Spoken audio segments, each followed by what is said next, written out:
Justnaturallytiff here, and I am back with another book review. So today we are talking about The Housemaid's Secrets, and I have to put an emphasis on house because I keep getting it mixed up with The Handmaid. So sorry, this is not The Handmaid, this is The Housemaid.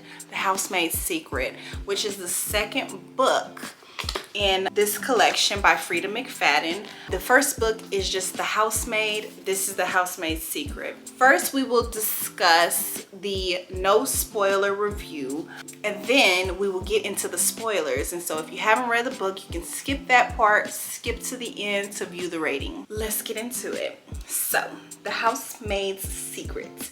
We are back with Millie, our main character. Millie got it going on now.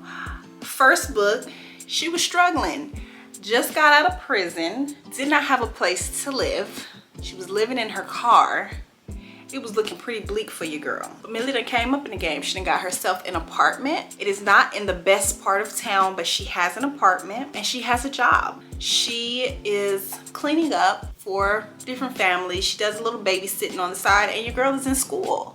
She is studying to become a social worker. Since the last story, her and Enzo have teamed up and they are helping women all across different neighborhoods, helping women out. I'm not going to go into detail in case you haven't read the first book, but she has linked back up with Enzo and they are helping people out. So at the beginning of the book, she has a job. She ends up losing that job. Not going to go into why, but then she finds herself working for the Garrick family or couple. So it's just Mrs. Garrick and Mr. Garrick, Douglas Garrick. He is like one of the wealthiest men in the area. He's an older gentleman, very wealthy. He owns like this prestigious company. I forget exactly what he does, but it's a great company. He's like Jeff Bezos. And so she can't help but to notice that there's not really much for her to do in the house, and she's just kind of curious. But look, they paying and she ain't got to do much. Perfect job for Miss Millie, especially with her going to school. She's in a relationship and it's going okay. Nothing to write home about, but it's going okay. She's very scared to let him in on her background. So while she's working for the Garrick family, there is one rule. Do not go to the guest bedroom. Leave the wife alone. She's ill. Leave Mrs. Garrick alone. But if you know Millie, you tell her to leave something alone. She's not. So of course, Millie does what Millie does, and she finds herself in a whirlwind of trouble, just like in the first book. And we're just in for the ride. It's a wild ride, but we are in for the ride. So if you have not read the book, this is the part where you're gonna need to skip. We're gonna talk about spoilers. So I would advise for you to go to the end of the video so that you can view the rating. The Garricks, or not Mr. Garrick, because he was somebody else. I forget the man's name, but the furniture store guy. And for somebody, Mrs. Garrick, she a piece of work. For somebody who wants money, money, money, I can't understand why she would get with him. I guess he was just everything that Douglas was not. Mrs. Garrick is evil. She is a bitch. You can tell her husband really loves her. He tried so many times. He tried so many times to make it work. He tried to say it a different way. He just wanted to be himself. He wasn't into all that working out and all of that. But look, we all gonna die of something. And he said, you know what, I'm gonna die happy. I'm gonna eat me some chicken. That's one thing I am going to do. You know what confused me? When she asked Millie if they could stop at that fast food restaurant and she scarfed that food down. I don't understand that, because I mean, I get you trying to play this character, this wife that's just been beaten and you starve and your husband don't give you any food. I get that you're trying to play the role and everything, but I didn't get that part. It kind of made me think like, she really do like fast food. She trying to act like that, but she really do like it. She know.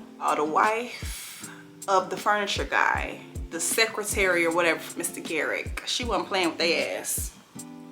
She was not playing with them. She came in there and killed her husband so easily. Like, I would think even if your husband cheated on you, I don't know if I could just kill him, no. Ooh, I was so happy when Wendy got that damn call. When she got that call from first the lawyer, like, you thought you was gonna get the money, but no, boo, we donating it to charity. She know what to do. Then she was like, okay, well, at least they about to arrest Millie. At least I ain't going down for this. Think again. Man, we need you to come down to the station because we seen something peculiar. At the end of the day, do I think she got what she deserved? I think she deserved to go to prison. When she met Douglas, she was looking for a rich man. She wanted money so bad. And sometimes when people just love money and they want it so bad, they'll do anything to get it. Like, in her head, she was really telling herself that her husband was abusing her. That man wasn't abusing you just because he wasn't gonna give you no money. Because you was cheating. You got caught cheating. That man was not abusing you. And then she was lying to him the whole time about having kids, knowing good and damn well she didn't want to have no kids and she couldn't have no kids. She was horrible. That lady was horrible. And they had me fooled. She had me freaking fooled. What I didn't understand is how come they didn't have Millie kill the real Mr. Garrick, the real Douglas Garrick. I didn't understand that. Like, I think they could have came up with a plan where Douglas was really at the house that day and they had Millie come in and kill him. That would have went better than what they did. Millie had to fake kill the fake Douglas Garrick, and then they gotta actually get their hands dirty and actually kill the real Garrick. And then the man that she was cheating with, the furniture dude, I can't remember his name. The furniture dude cowering in the corner. Y'all done came up with this plan. Sorry you couldn't see it through. Now I was kind of mad at him with Wendy, because if you tell me you gonna do something, don't at the heat of the moment, right when we in it, now you can't do it no more. Now, one thing that I did not understand of why it was even in the book was the whole part about the guy from upstairs that was trying to get with Millie and he tried to sexually assault her. I didn't get that. Like, I didn't understand why that was even part of the story. It just seemed like something weird that was going on that didn't need to be going on. Like, yeah, we didn't need to have that part in the book. Enzo came to the freaking rescue again. He rescued Millie in the first book, rescued Millie in this book. Like, Enzo is her freaking hero. He is her freaking guardian angel. He saved Millie time and time again. I really hope she writes the third book where Enzo is a hero in that one as well. I love the ending. Enzo and Millie together. The whole time she was dating Brock, I was like, where is Enzo? Enzo needs to come back, because I liked the sexual tension in the first book between them, and then to actually have them be together in this book, I love that for her. Like, Enzo is the one for her. Now, I think she should have been a little bit more understanding about him having to go and take care of his mom. His mom was sick. She was dying, girl. Go visit him. Like, try to make it work. Like, Enzo was a good dude to her. I don't know why she was with Broccoli, because he just wasn't. He folded so quick, looking at Millie all upside her head. Like, do you really think she is messing with this man that she's supposed to work for? I mean, she was running off and everything, but damn. Did y'all find the part about that random sexual assault guy in the apartment? Did y'all find that weird? Let me know in the comments below. Did y'all find that weird? Because I just didn't understand why that was in the book. Somebody explain it to me, because it's not clicking. We gotta join our other friends in the no spoiler section, so let's go ahead and go over there. Alrighty, so we are done with the spoilers. Let's go ahead and talk about the rating. So I rated this book 4 stars out of 5. I really enjoyed the book. I had a fun time. Did not expect the twist, and there was a main twist and then there were twists that came off of that twist. It was good down to the very end, just like the first one, down to the very end.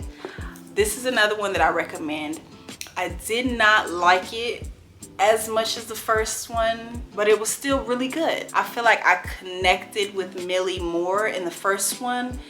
I connected with her backstory and everything that happened and why she was in trouble previously. And I feel like maybe we should have got to know a little bit more about Millie in this book that we didn't find out in the first book. Maybe we could have explored her family, because she had like a difficult relationship with her family. So maybe we could have explored that more in this book, but we just didn't. Maybe it's to come. who knows.